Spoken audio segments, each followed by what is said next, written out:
Good afternoon, or good morning, or good evening, depending where you are in the world. I'm Barbara Schreiner Trudel, and this is The Joy Show. Joy being an acronym for just one you.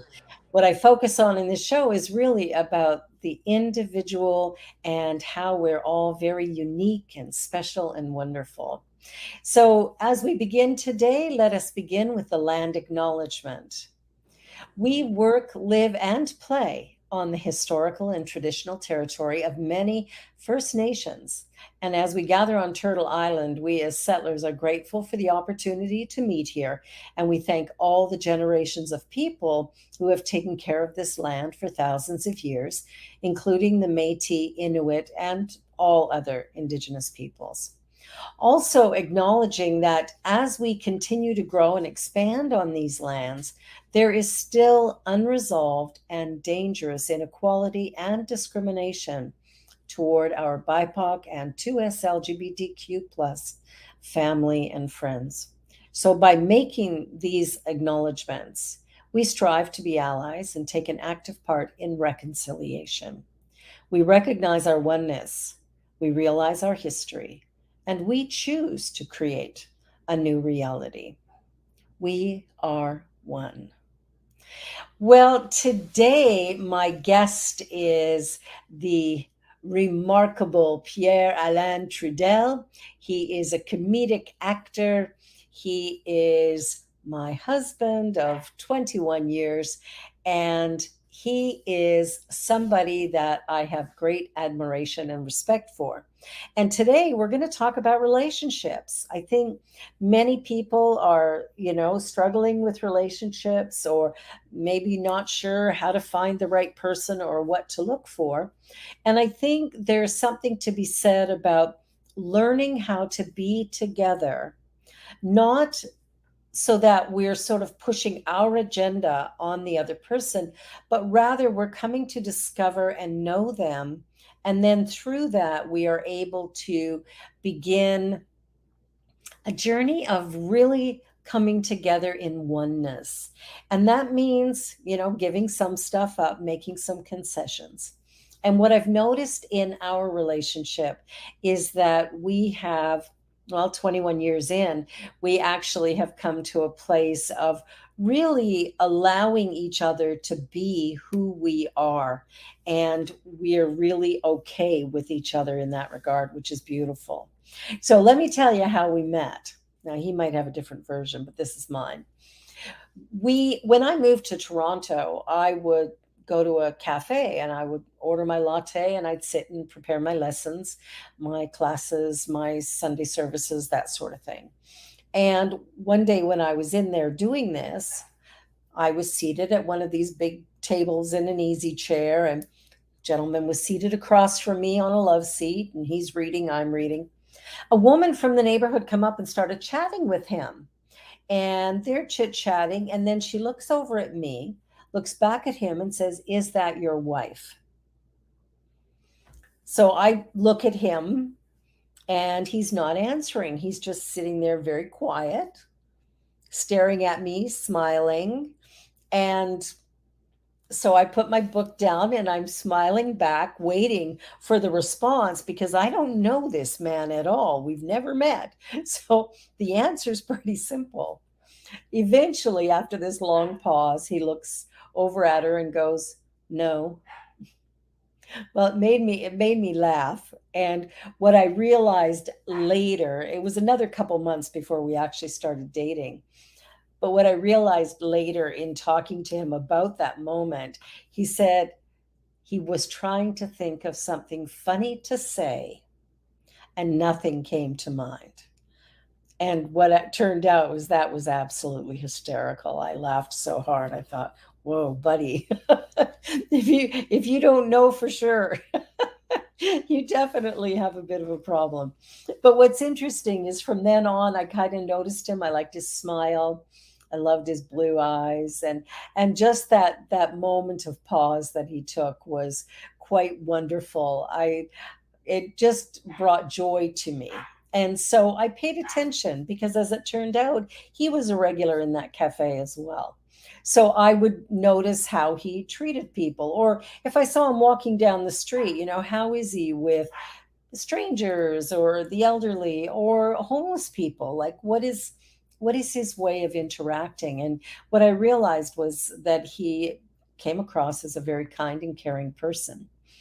What I found out later is he was asking the staff at the cafe, well, who is this woman and what does she do? And so this went on and on for quite some time. When we finally had our first conversation, it was a little funny as well because I went in to prepare a lesson and he was the only person in the place seated at that same table. And when I ordered my latte, I decided to sit at that table as well. But then I was too nervous to say or do anything. So I had my book I was reading, and he got up to get another coffee. I thought maybe he was leaving, and I thought, oh man, I need to do something. So when he came back and sat down, I just said, how are you today? And we started a conversation. And that led us to having many conversations. A couple days later, I was at the cafe and he was there. And so we sat together. We talked for a few hours. And the same thing the next day. Again, a few more hours of conversation. And then he asked me out to a movie. And I don't think either one of us knew if it was just friends or if there was something else that was going to come from that. The movie that we went and saw, big mistake, was a good movie, but not a great date movie. And that was Memento. And if you haven't seen it, it's quite the mind bender. So when that was over, it was like, okay, get you later. The interesting thing about our relationship, what I really love about it, is that we have a willingness to be together, to support one another. We're willing to have difficult conversations when we need to, and we're okay with not necessarily winning an argument. We don't really argue at all. We haven't right from the beginning. We've always managed to have conversations that were respectful. We allow each other to have differing opinions and we don't have to agree. And I think that's part of how we've created quite a solid foundation, is that we are willing to disagree with one another without it being a big fight or a blowout. Doesn't have to be that. So what we can share, and he'll be coming on here shortly, but what we have learned to do is to let go of our attachment to outcomes, to being right. And we share the same values. And I think that's really a big part of why our relationship works so well, is that we are willing to know the other person, get to know the other person, accept the little idiosyncrasies that we all have, and spend time together exploring or coming to understand. And one of the things my husband is very methodical, right? He does things in a very orderly way. He'll read directions on you know we're building something or we buy something that needs to be put together. He'll actually read the directions. Me, never. I will try to just work it out without reading them, and he always reads them. And so it actually works well for us because we'll have something to do and I let him read the directions so that we get it right the first time rather than the way I would do it. He does things slowly, I do things quick, fast, on the go all the time. And so that too is very different. But it works when we are accepting of each other and the differences that we have. We are in a place of really acknowledging that we are different, we do things differently, and yet we're okay with that. And I think that's a big part of building a solid foundation for a marriage, is to have that willingness to allow the other person to be who they are. Because sometimes we'd like them to change. Am I right? Anybody anybody be in that position? It's I'd rather be right than happy. And that's something that we really have to work on sometimes, is that if we are in a position where we feel that we have to have it our own way, we will always be challenged in relationship. Because it doesn't matter who you're with, the most perfect person, and believe me, when I met Pierre, perfect. And he still is. He's a perfect human being. I'm a perfect human being. And together we're creating a life. And that life isn't always perfect. Sometimes it's messy, and we're okay with that. So the journey that we're on is about accepting each other as we are, sharing a life.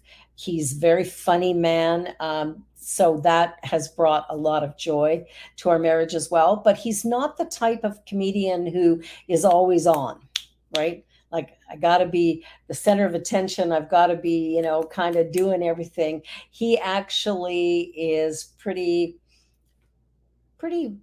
calm and quiet most of the time. And when he does work, then he's got that humor just flying. And of course, he likes to come in every morning into my office and tell me whatever he dreamt about the night before. It's a little bit annoying because I don't dream very often. So I get a little bit like, excuse me. And the reason he hasn't come on quite yet is he's driving our daughter to the GO station. And then he'll be here to share his points of view. The journey that we've been on has been also a spiritual journey. And Pierre was raised Catholic. I was raised without religion. And so when we came together, he knew I was a minister. And so we had dated. We'd gone out on our first date, and then we went out again, and then we saw each other every day after that. And a week and a half after our first date, he came and attended my service, and has been part of my church wherever I am ever since. And even when I'm on vacation or I'm off on a business trip, he's still going to the center to participate in the service. So it's really wonderful that we have that foundation as well. He's taken classes with me, and he really strives to understand the spiritual aspects of life and living that I have been so much a part of. He is working to really get clear about that himself. So the journey, if you're looking for a relationship or if you're in one, the journey really is about being accepting of yourself as you are, because that will allow you to be more accepting of your partner and to learn about your partner. Figure out who they really are after the shiny gloss has worn off of those first years of great passion and excitement. What remains? And can you really deepen your understanding of this person that you're sharing your time and your life with? It really is a journey, and how we do it is individual, right? It's unique to each one of us. And if you can find somebody that you share common values with, someone that you truly like. And it's one thing to have the hot passion, the great sex, the great, connection off the top. But if you don't have a friendship, it makes it kind of difficult. So we want to develop this friendship. And if you've got that, then you'll be able to work through the ups and downs, because believe me, there will be bumps in the road. That goes without saying. So while we're still waiting, I figure we'll take a little early commercial break and, let you see what our sponsors are doing and what the New Thought Media is doing. And you're watching The Joy Show, and we'll be back in just a moment. New Thought Media Network is on the rise. We're looking to grow with you. Do you have technical media experience, or perhaps a desire to learn? Are you willing to volunteer your precious time and attention? We share this message to benefit all. If you possess a computer with a camera and a microphone, we will share our knowledge with you. Behind the scenes or being the star, let us bless our one. Contact us at info@ntmedia.org. Watch me change when you change the way you look at things. The things you look at change. When you change the way you look at things, the things you look at change. When you change the way you look at things, the things you look at change. When you change the way you look at things, the things you look at change. Please help us say thank you to our organizational sponsors and donors, including the Hefferland Foundation, Affiliated New Thought Network, International New Thought Alliance, Science of Mind Archives and Library Foundation, Center for Spiritual Living Denver, Center for Spiritual Living Midtown Atlanta, New Thought Philadelphia, Planned Happiness Institute, Summit Center for Spiritual Living, Center for Spiritual Living on the Lake, Unity Spiritual Center Kitchener, Om Center for Spiritual Living, Center for Spiritual Living North Jersey, Unity of Savannah, Center for Spiritual Living Seattle, and all of our individual donors and sponsors.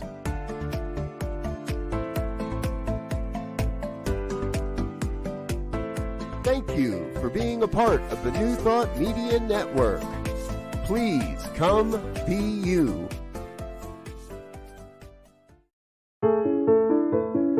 New Thought Media Network. We are a global broadcast network of positive music, media, and entertainment, inspiring humanity's evolution along the journey of enlightenment and creating a world of love, peace, empowerment, and prosperity for all. New Thought Media Network. Positively inspiring.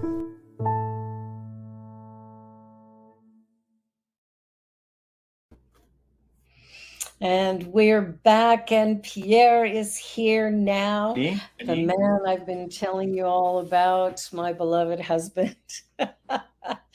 Hi, sweetheart. Hey, baby. So I was talking about how we met. Uh-huh. And how funny you were in that first moment of us meeting. Would you like to share anything about How we your met? journey as a husband? Shay says, hi, hubby. Hi, Shay. Unless you're saying hi to your own hubby. Come with me, if you will, as I take our dog out, so we don't have to hear him bark all the time. So a little bit about the journey since we met. Is that what you're saying, honey? Yes, good. Well, this is a good example. Rolling with the punches here. Whatever happens, deal with it in the moment. In this case, it was letting the dog out. I think we've always done that. We've had our moments of worry and, what's going to happen next. Never about each other, more about circumstances we're facing together. But I think between the two of us, we've always managed to just never stay in a place of negativity for too long. Mm-hmm. I think we've always been able to back each other up. And I mean, does that make sense? Yeah. Yeah. Yeah. Well, and that's kind of what I was sharing at the beginning is that number one, we're friends. and that's been helpful. And also that we allow each other to be who we are.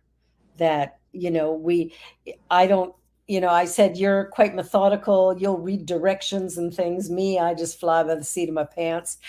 And, but somehow, even though we have those differences, we, we're good with that. And Hmm. we let that be whatever it is, right? Yeah. Yeah. And of course, you're the chef. People keep saying that, and I think it's doing a disservice to chefs. Uh, I mean, I'm still learning as I go, uh, and but yeah, no, I guess I'm the cook around the house. Yeah. Yes, you are. Yeah. That's actually one of the things that works really well for us is that you do a lot of the stuff around the house because I tend to work a lot more hours than Mhm. you do. And, I think this is another thing that sometimes couples get in a rut where they go, well, here's your defined position and here's my defined position. But I think we have to kind of flow with what's going on, and the work around the house belongs to both of us, and Mhm. whoever's busiest needs to pick up gets a little bit of a break, and the other one picks up the slack. That's Mhm. been kind of our norm. And then you're funny sometimes. I try. You've heard it a million times, but I go, if I can make you laugh, I always say, there's not a lot of money in it, but I love making you laugh. You're very sweet. I might Yeah. keep you. I might keep you.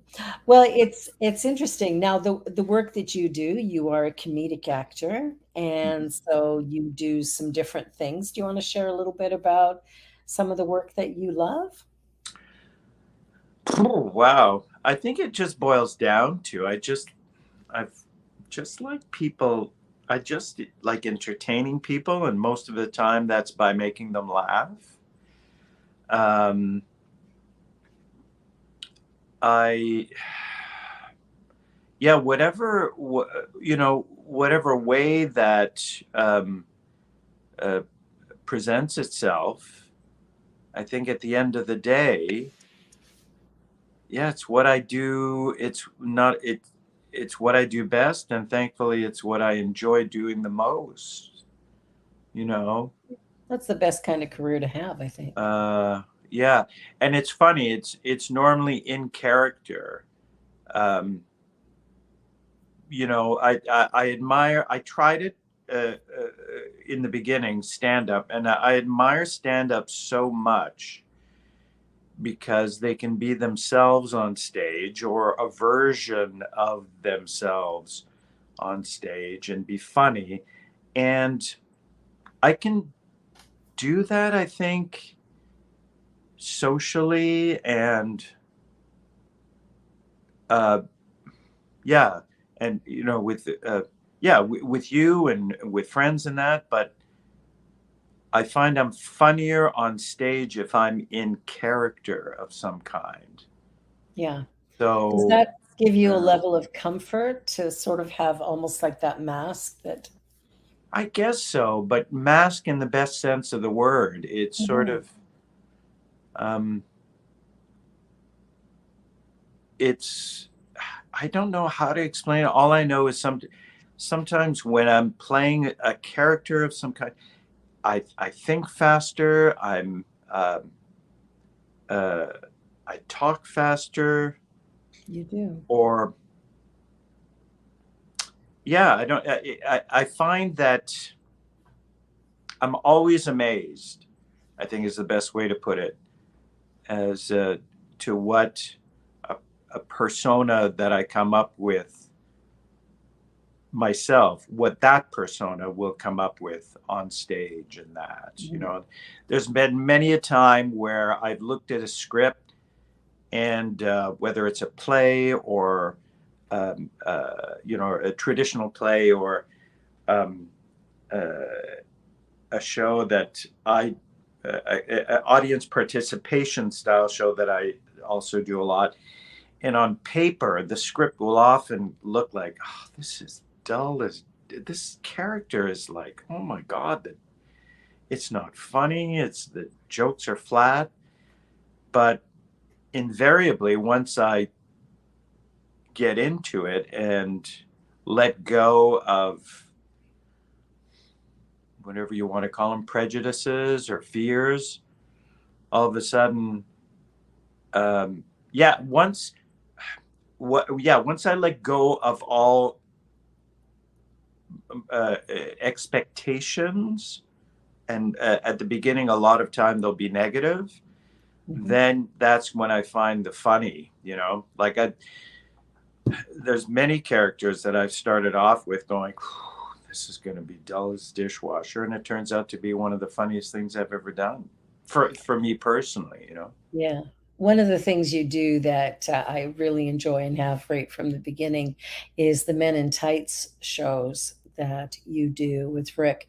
And those are really fun. Can you tell a little bit about the Romeo and Juliet that you guys do? Well, it's a style. It's comedy. You would hope something that's called Men in Tights should be a comedy. And it is. It's 3/4 scripted, 1/4 improvised, because the format is Rick and I will come out in Shakespearean garb, doublets and tights, or as we've been calling them since the pandemic, relaxed fit tights. And we'll start. We have our characters. My name is a Boccacino and Rick is a squeegee. And we start, after a period of warming up the audience and chatting with them, we'll start to tell a story. We'll take, for example, Romeo and Juliet. And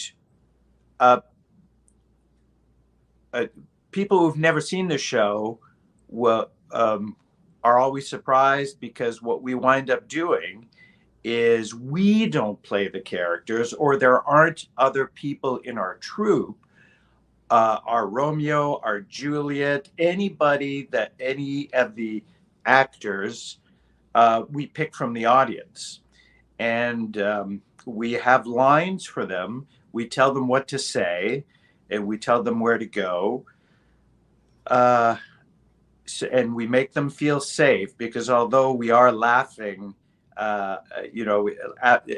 although it's a silly situation, we never make fun of the people we pick. And with that in mind, every show is different, because every person, no matter, every single time, like we'll for example, with Romeo, we'll tell him, okay, well, you remember the line now. You go, but soft, what light through yonder window breaks? And then we get them to repeat that. And, 9 times out of 10, they give it their own twist. Sometimes they come up with their own line. And I think our job is to roll with that, and to make sure that we just, that we keep on track, but open ourselves up to the fact that every single person that we pick to play a part will do it differently.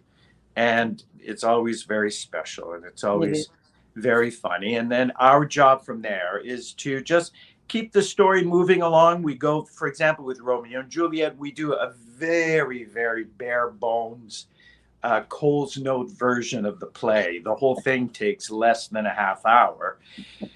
And like I say, it's all played for laughs. And Romeo and Juliet are often seniors. Well, they're always seniors, because for 2 reasons. A, it's unexpected, because all of a sudden, rather than 2 teenage lovers, you're picking seniors.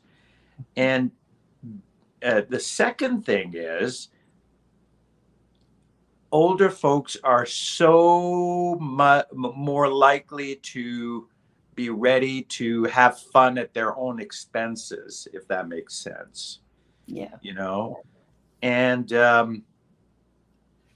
uh, and yeah, and it always, I don't want to, toot our own horn, but it always works. It always works because um, and this is where it's where I think New Thought has especially helped me with this is um, if you're if you put it out into the universe that this is the fun you want to do, in this case the show, this is the person you want to join in on the fun, the universe will always find you the right person. Yeah. And and I can't remember the last time it didn't work. Yeah. And it always does because I don't know how else I can only explain it so much, and then there's this kind of trusting in the not knowing what's going to happen, trusting that whatever happens, it will work. Well, and Yeah. that's where your improv training has really helped out. Yeah, because it's funny because at its core, improv is really, uh, it's a lot of it's. I mean, at its core is always saying yes, and what a Yes, coincidence. That's what New Thought is all about. The universe always says yes. Yeah. yeah, it does. And it's really great to be able to go with the flow, which is, of course, what we teach in New Thought, is to be with what is and go with the flow, because that's what's going to move you in the direction of your greatest potential. The resistance is what causes our suffering, whereas the surrender into what is takes us to places we never even imagined. Oh gosh, yeah. Even the two Mhm. of us meeting the way we did, Yeah. with you not knowing how to answer the question, "Is that your wife?" That was pretty Did you fun. tell this story already? It Okay. Yeah. was, but Yeah. it's such a funny story because, of course, I knew the answer, Yeah. but I didn't know you. I didn't know what you were up to, so that was kind of good. Yeah. And one of the things, That was a good example of in that moment of after she asked, "Hey, is that your wife?" And I was in front of you, and I was going, "Okay, think of something funny. Think of something funny. Think of something funny." And of course, the whole time I'm thinking to myself, "Think of something funny." I'm not saying anything.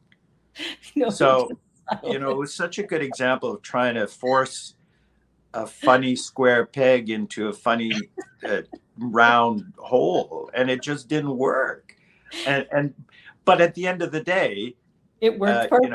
after what seemed like 15 minutes, just saying, "No, she's not my wife." In the moment, I felt like, "Oh, wow, man, that was dumb." But I mean, it makes for a great story now. And it made me laugh. Yeah, yeah. There Thank was still no goodness. money in it, but it made me laugh. Yeah, exactly. Yeah, I just come back to that the whole lot. I think I've learned over the years to when not to make light of a situation or try to be funny, and that's useful too, because there's some moments where you just have to be in the moment. Yeah. If it's a sad moment or if you're angry or whatever.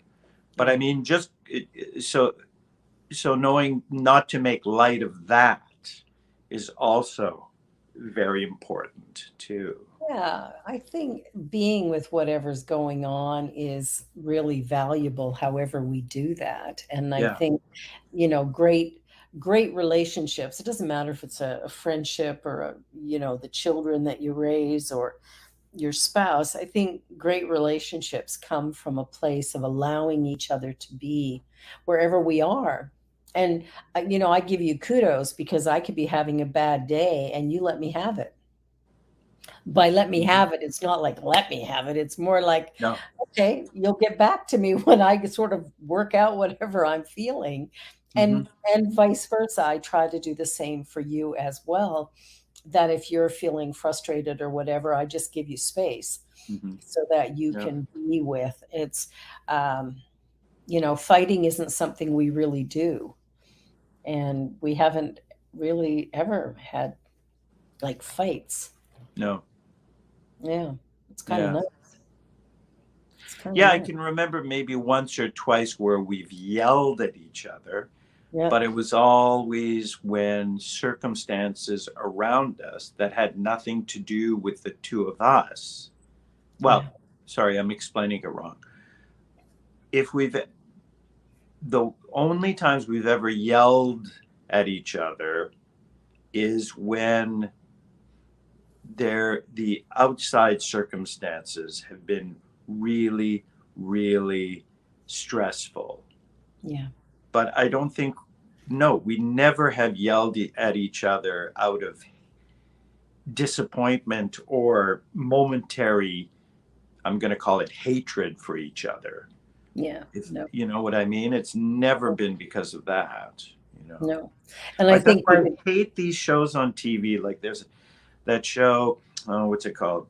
Till Death, where it's a couple that, probably a bit younger than us, but a couple that's been married for, you know, 25 years or so. And there's just this bitterness under it all. And sure, at the end of the episode, they're in love and everything, but there's just this sniping at each other. And I go, I just hate that portrayal of a loving relationship. because it doesn't have to be that. Like it No. really does not. And the fact that we can say, once or twice in 21 years that we've yelled at each other, Hmm. that's pretty remarkable in and of itself. Yeah. And I'm really, really grateful because And, it's, yeah, and the other thing I find over the years that we've gotten much better at, I think, as a couple and as individuals, is, being able to, I'm thinking of when you say, I hate it when you go like this, Pierre, when yeah. you point like that. And well, And I point that remember while you're making only a a few point. years ago, had you said that, I would have heard you say, I hate that. But I still would have gone, but what's your problem with that? Mhm. Whereas now, when you tell me, it reminds me of, something that happened in your past. And although when I am doing it, I'm not replicating that behavior or I'm not pointing, using my finger the way the people in the past have done that to you. Now I go, oh, okay, well, that that makes sense. So now I, as much as possible, don't do it and try to catch myself.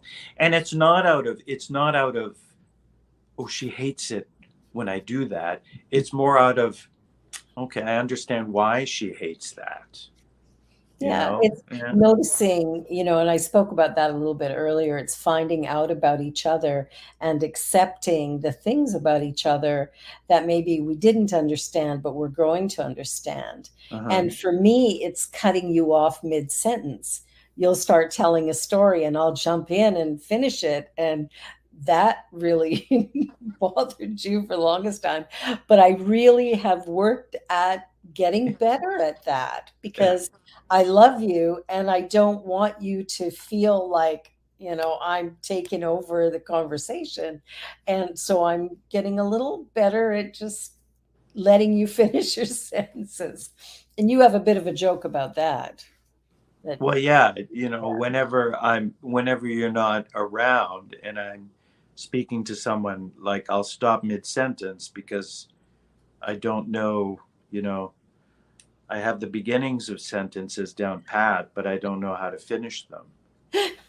because So it'll be so the other day I went to the store and I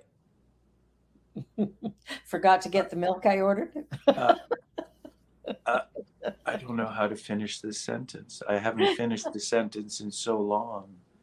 I know there's supposed to be an object in there somewhere. Yeah, cheeky. And that's the other, what's the other thing? Or people cutting me off. And Yeah. I realized just recently that I realized what I was doing was I would say something like, "Hey, should we go to the store, or do you just want to stay at home?" And it's like asking two things in one sentence. Yeah. So people would, of course, go, "Hey, should we go to the store?" And the other person starts going, "Yeah, maybe we should go." And I'm not finished my sentence, and that would tick me off. And then I go, "Oh, okay, I understand why they're starting to answer." So, and I think that's through talking with you. I mean, Yeah. there's still moments where people cut you off, Yeah. and we've talked about this, and you don't do this, thankfully. But a lot of people, has nothing to do with the relationships, but um, a lot of people think of a conversation as a chess game rather than a natural flowing thing, because it's kind of like, while you're listening to the other person talk, you're going, okay, I bet you that person's going to say this. So I'm going to say this. And that's not really a conversation, Not at right? all. Yeah. Yeah, and I think that, one of the best things we can do to honor another person is to actually listen to them, Yeah. to Yeah. what they have to say, right? Yeah. I know there's been plenty of times where if I've just let go, or let go of, I'm going to call them biases. Like in the past, for example, if I've been in a show and I know the director is maybe prone to maybe wanting to do the show in this kind of style. I'm trying to be, I don't want to name anybody in particular, but so that's why I'm being so vague. But I think a big lesson that I've learned is to, no matter what the bias is I'll have towards a person, that to remember that they have something of value to say. Yeah. And I think back to a situation where I've been working with a director where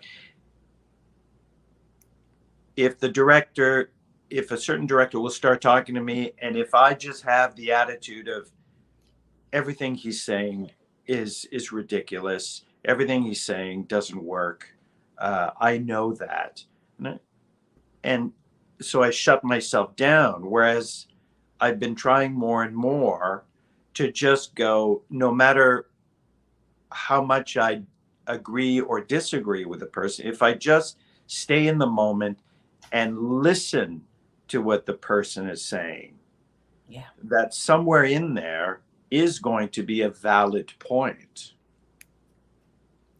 Yeah, that And that's something that I've been trying to do more and more. and I think that goes for marriages, it goes for our children, it goes for any conversation we're having with another human being. If we will just back up for a minute and listen to what's being said, rather than thinking of a good response to what we think they're going to say or the direction they're going to go, like, I think that's what would create greater harmony in our world. And not only that, we would feel more respected Yeah. if people listen. Yeah, Like she said. exactly. Funny. You said it perfectly, honey. I said it perfectly. That's why we get along so well. You just tell me I said it perfectly all the time. You're very funny. One of the very fun things that I truly enjoy about you is how you read signs on buildings or restaurants or just street signs or whatever as we drive around the city or wherever we are. Just the way you make up some of the little comments. I find them very, very funny and simple, like the reliable fish and chip place. Yeah, yeah. I mean, it. Well, this is for everybody listening in. Definitely, this is probably you had to be there kind of moment. But yeah, I just yeah, the reliable. There's a great. It's actually a very good fish and chips joint on. Is it Queen? I think it's on Queen, yeah. Yeah, but yeah, they call themselves the restaurant's called Reliable Fish and Chips, and I was that's a great name. It's like we're not saying we're the best, we're not saying we're the worst. All we're saying is we're there. We're there if you need us. We're reliable. Or Yeah, the beauty salon that is called Nice Haircut. that's right. I forgot about that. Yeah, nice haircut. You'll walk out of here. Yeah, you won't be. It won't be the best haircut you've ever had, but it won't be the worst either. It'll be nice. It'll It'll be be good. nice. Yeah. You can put up I with it. yeah, yeah. But that's a good example of sometimes. Um, for me, I have to always continually make sure that with you, I'm being authentic and not performing either, because that would be annoying for you if I treat you like my audience rather than my partner. Yeah, it's something I actually mentioned at the beginning of the show that one of the things I appreciate, even though you are a comedic actor, you're not always on.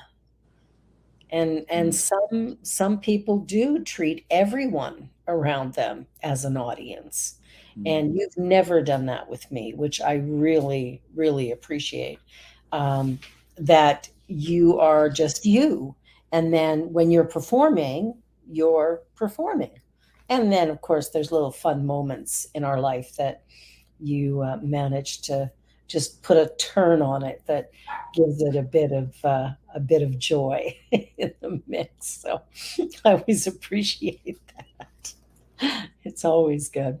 It's always good. And you too, honey. I mean, you know, um, even when we've had our tough times, I can't think of one day where we haven't at least had a smile between us, even on the saddest of days or the most trying of days, Mhm. you know. But that's life. Like life is going to bring us many different opportunities to cry, to laugh, to grieve, to feel frustration, annoyance, anger, fear, doubt, anxiety, guilt, shame. Like it's part of the human experience to have bumps in the road. But how we deal with those bumps can really Yeah. define the relationship that we're in. Yep. And can we respect our partner and know that they have our back? I remember when I was sick and you were my caregiver. And that was really hard for me to, let you bathe me and stuff. Like I did not like that very much. I mean, I love that you did that and I love that you could do that.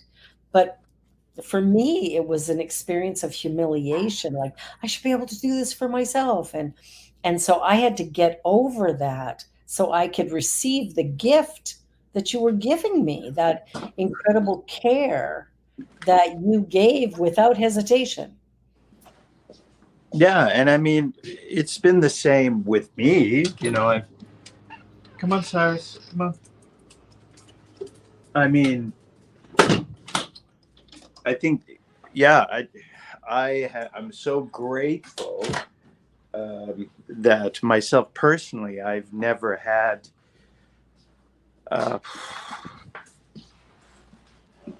extended periods of, um, I'm going to call it, extended periods of trauma, Hmm. Yeah. physical trauma. Or illness. Uh, I mean, I think the only one I can think of is when I wrecked my knee a few years back. That was such perfect timing. Yeah.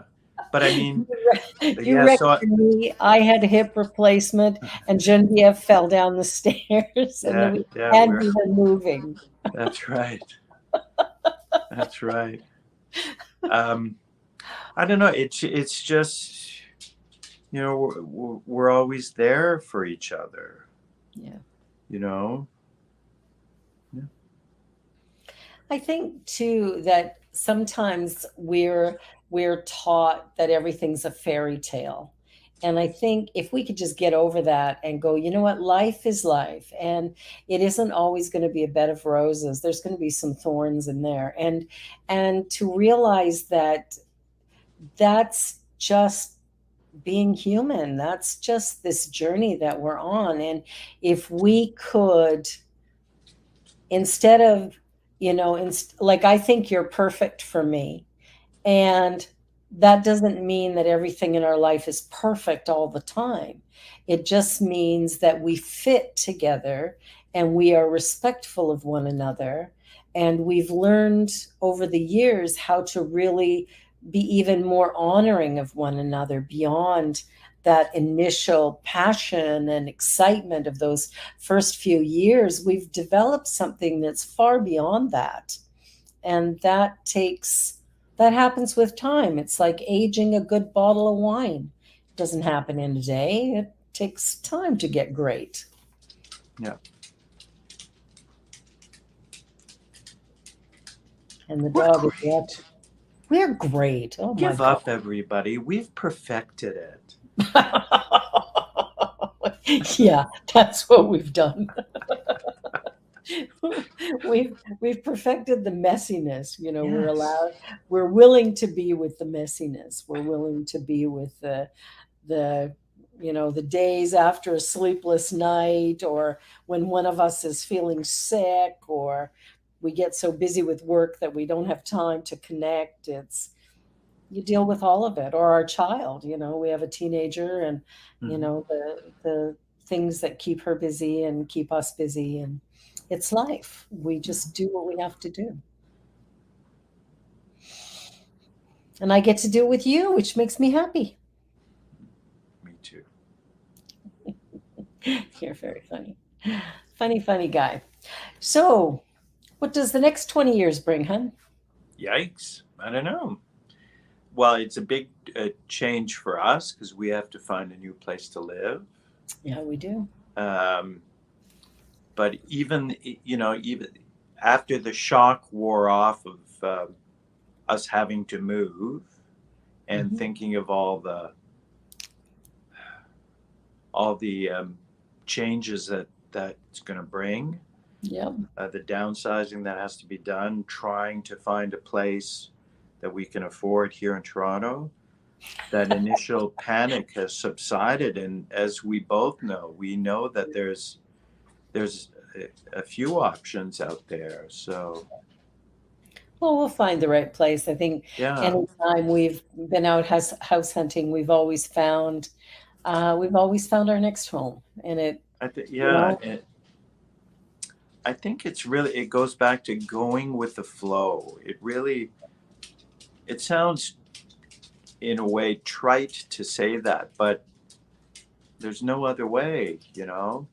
I mean, there's been times where um, we've, thankfully, it's only happened the once where we had to go to a food bank, and rather than think in terms of, oh man, this is low point of our life, it was just what we had to do in that moment. And I have to say that the experience of going to a food bank was very uplifting in a way, because everybody that I dealt with at the food bank was so respectful, so happy to help. Yeah. There was no sense of, I didn't feel looked down on or pitied. It was just a moment of, well, you need us, we're there. I know, isn't that beautiful? And that's the Yeah. way life should be. Yeah. You know, that we spend our lives being whatever we need to be to sustain our own well-being, but also that we're there for others. Mm-hmm. And if we like ourselves enough, we will be able to love others in the same way. Yeah. Thank you, sweetheart, for joining me on the Is it? show today. Oh wow, it's all Yeah, already we're over. down to the end here. And I'm just really grateful that you filled in. The person who was supposed to be here today ended up being double booked, and so that changed. But Pierre lovingly stepped in and saved the day. Of course. Now you got my contract, right? Oh, it's sorry. What? $70 per minimum for the per diem, and never mind. We'll talk about that after. You're hilarious. You're hilarious. Well, everybody, relationships are what you make them. I think that's the big thing that I can say. And if you meet somebody that you love and that you enjoy being with, it's worthwhile to make it great. Pierre, thank you. I love you, my dear. Have a wonderful week, everybody. I'll be back again next week, and we're going to do some pride stuff. So do come and join us. And remember, you're created unique and special exactly the way you were meant to be. And there's a little something, something special for you to do in this world. And I invite you to give it your best. Bye for now. See you next time. On behalf of everyone at New Thought Media Network, thank you for being a member of our virtual family. Your financial contributions help share the New Thought message with people from around the world. Please visit and contribute at www.ntmedia.org/donate. New Thought Media Network. Come be you. And please like, share, and subscribe. Until next time, peace and blessings.